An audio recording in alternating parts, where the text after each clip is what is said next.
I have no respect for him. Those were George Best's own words about Sir Bobby Charlton, and it was a hatred that would end up destroying Manchester United. Best was the superstar of the Swinging Sixties, a player with talent nobody could match. He was part of the United Trinity alongside Denis Law and Bobby Charlton, the three men who brought Manchester United their first European Cup in 1968. That same year, Best won the Ballon d'Or, joining Law and Charlton as winners of football's biggest individual prize. But underneath all that glory, George Best's career was built on conflict. His fights with teammates, referees and opponents were not accident. They were the result of a man who could not control himself, and they would tear apart everything he had built. The biggest fight was with Bobby Charlton. These two men hated each other, and their hatred killed the team. Charlton was born in 1937 and believed in the old ways. He wanted short haircuts, club blazers, and respect for authority. He hated the new youth culture and complained about young people using slang like cool and gas. Charlton thought it was sad that young people did not want to be close with older people because they thought it was square. Best saw things differently. He said Charlton represented the past while he represented the future of Manchester United. Best was glad he was born in 1946 and not 1926. He could not stand Charlton's strict behaviour. Best said Charlton had a holier-than-thou attitude and wished he could hear Charlton say a curse word just once. This was not just a small disagreement. By the early 1970s, these two legends were so angry at each other that they stopped speaking on the field. They would not even pass the ball to each other. The team's best players were sabotaging their own tactics because of personal hatred. The problems got worse after Matt Busby retired as manager in 1969. Busby had been like a father figure who kept everyone together. When he left, there was nobody to control the tension between Best and Charlton. The team was already getting older and weaker. Charlton was 31 years old and past his best years. Denis Law was 29 and had not fully recovered from a serious knee injury. Best was only 22 but had already won his last major trophy. Without Busby's leadership, the small arguments between Best and Charlton turned into a full-team disaster. Charlton was the team captain and felt trapped in the middle of the chaos. He was supposed to lead the team, but everything was falling apart around him. Charlton later tried to explain the feud by saying it was natural because they were different ages and lived different lives. He said he did not go to nightclubs or drink heavily like Best. Charlton suggested that Best listened to the wrong type of people. This comment showed that Charlton still believed he was morally better than Best. But this attitude was exactly what made Best so angry. Best did not just disagree with Charlton about football. He disagreed with everything Charlton stood for. Best wanted freedom and excitement. Charlton wanted rules and tradition. These two views could not exist together. If you think this story is crazy, hit that subscribe button and drop a comment telling us which feud shocked you the most. We need to hear from you. The hatred between Best and Charlton reached its peak on September 18, 1972, at Charlton's testimonial match against Celtic. Best refused to play. He said he had an ankle injury at first, but later admitted that playing would have been fake given how he felt about Charlton. But Best did not just stay home. He showed up to the match, watched for 5 minutes, then left to go to the Brown Bull pub. There, he spent the night drinking and throwing darts. Then he did something unbelievable. He threw 24 eggs at a portrait of Charlton hanging on the wall. This was not a private insult. This was a public attack on everything Charlton represented. Best was making his choice clear. He wanted Manchester United to be a modern, celebrity-driven club, not the traditional, disciplined team that Charlton loved. The conflict between Best and Charlton also showed a bigger problem with Manchester United's identity. Best was different from the rest of the team in major ways, while other players stayed connected to their working-class roots and lived in Manchester. Best chased the high-rolling lifestyle of London. He went to fancy restaurants and expensive nightclubs in the capital city. He surrounded himself with celebrities and models. The other players, even when they became successful, still stayed close to Manchester and kept their local connections. Best did not fit in with this rooted identity. The club had to choose between two different futures. They could stay traditional and local like Charlton wanted, or they could become a global celebrity brand like Best represented. The egg-throwing incident was Best's way of voting for his vision and insulting the old way. Denis Law was caught in the middle of this war. Law was the third member of the Trinity, debuting with Best and Charlton on January 18, 1964, in a game where all three scored. Law won the Ballon d'Or in 1964 and was one of the best British players ever. He tried to stay out of the fight between Best and Charlton. Law focused on playing football. He praised Charlton's powerful shots and said he scored many goals by following up after the goalkeeper could not hold Charlton's strikes. Law said he got a lot of his goals from Bobby by being ready near the goalkeeper. Law did not talk much about the feud. He just wanted to play. His silence was a strategy to keep working relationships based on talent alone. But his silence could not fix the problem. Since Best and Charlton would not speak or pass to each other, the team's tactics fell apart. Law was a victim of their hatred. His skills could not make up for the fact that his two partners refused to work together. The team's core tactical engine was permanently destroyed. By 1969, Law was physically weak and never fully recovered from his knee injury. Charlton was aging and slowing down. The fighting between Best and Charlton made the physical decline even worse. The irony was that other teams still feared the Trinity. Liverpool manager Bill Shankly would remove models of Best, Law and Charlton from his team's practice board before playing Manchester United. He would put them in his pocket and tell his players not to worry because they could not play at all. This showed that opponents still saw the Trinity as a major threat.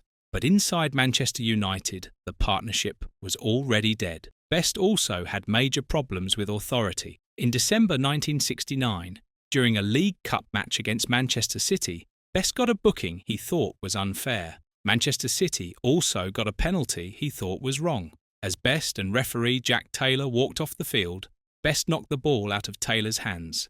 Taylor was an important official who would later referee the 1974 World Cup final. He reported this to the Football Association. The FA gave Best a 1-month suspension. Best believed the punishment was too harsh. He said the FA was punishing him not just for what he did on the field, but because they hated his playboy lifestyle. The FA wanted to make an example out of Best.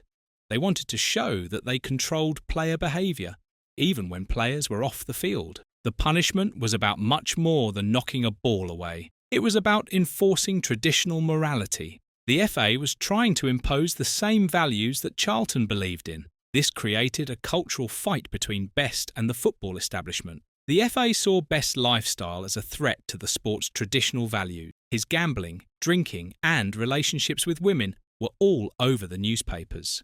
The public was divided. Some people loved Best and saw him as exciting and modern. Other people hated him and thought he was destroying football. The FA sided with the second group. They used their power to punish Best whenever they could, but Best had an answer. When he came back from suspension, Manchester United played Northampton Town in the FA Cup on February 7, 1970. Best was angry because people had been saying Manchester United was better without him. The team had gone 5 matches without losing while he was banned. Some fans even sent him letters saying the team improved when he was gone. Best scored 6 goals in an 8-2 win. It was his way of proving everyone wrong.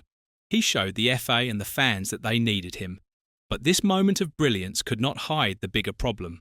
Best's lifestyle and the criticism it brought created a cycle. The more he partied and missed training, the more people criticised him. The more they criticised him, the more he rebelled. The attention from the tabloids and the booing from fans fed into each other. The FA used the negative attention around Best to justify harsh punishments.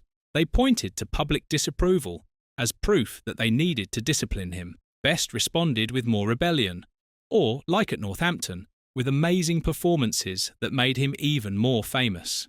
This cycle continued throughout his career. External pressure led to institutional punishment. Institutional punishment led to rebellion. Rebellion led to more external pressure. Best was trapped in a pattern he could not escape.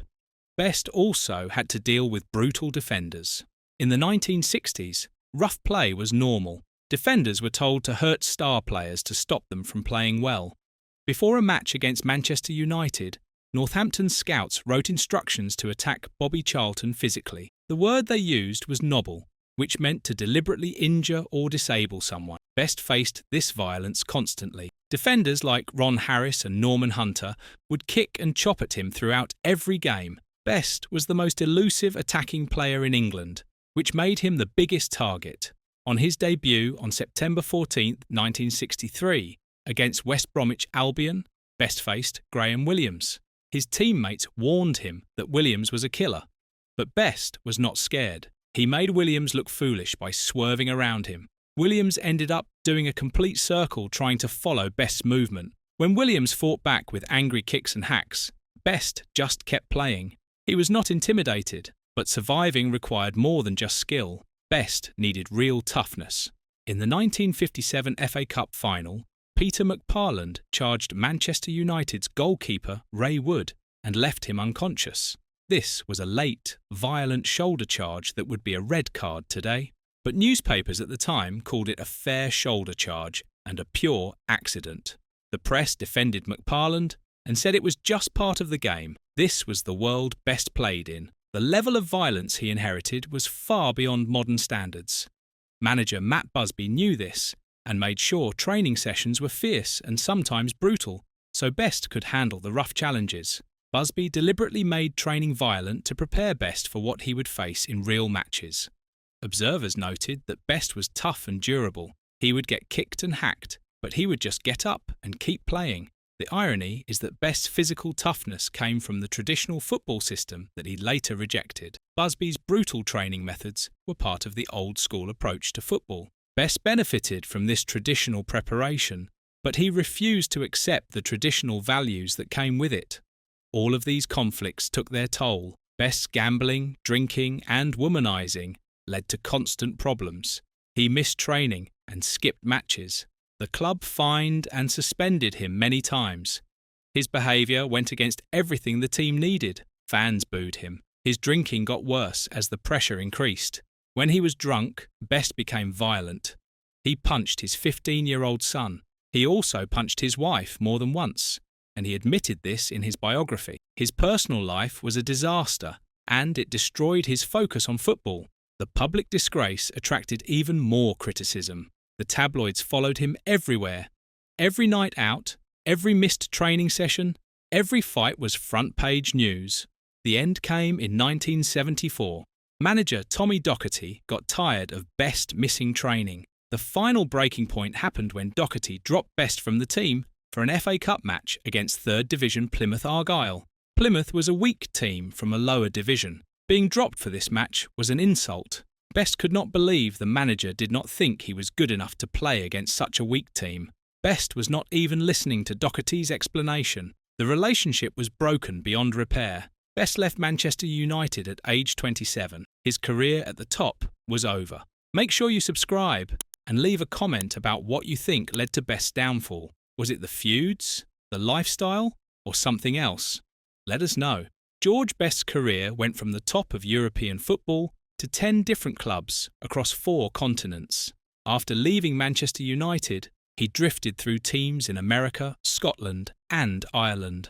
He never found stability or success again. He ended up broke and died from health problems caused by alcoholism. His fights with Charlton destroyed the team's unity after Busby left. His conflict with Jack Taylor showed how institutions wanted to control him and use him as an example. The rough play he faced required toughness that came from the traditional system he wanted to break away from. Best created a self-fulfilling prophecy. He claimed the FA punished him because they hated his lifestyle. The feud with Charlton was also about attitude and behaviour.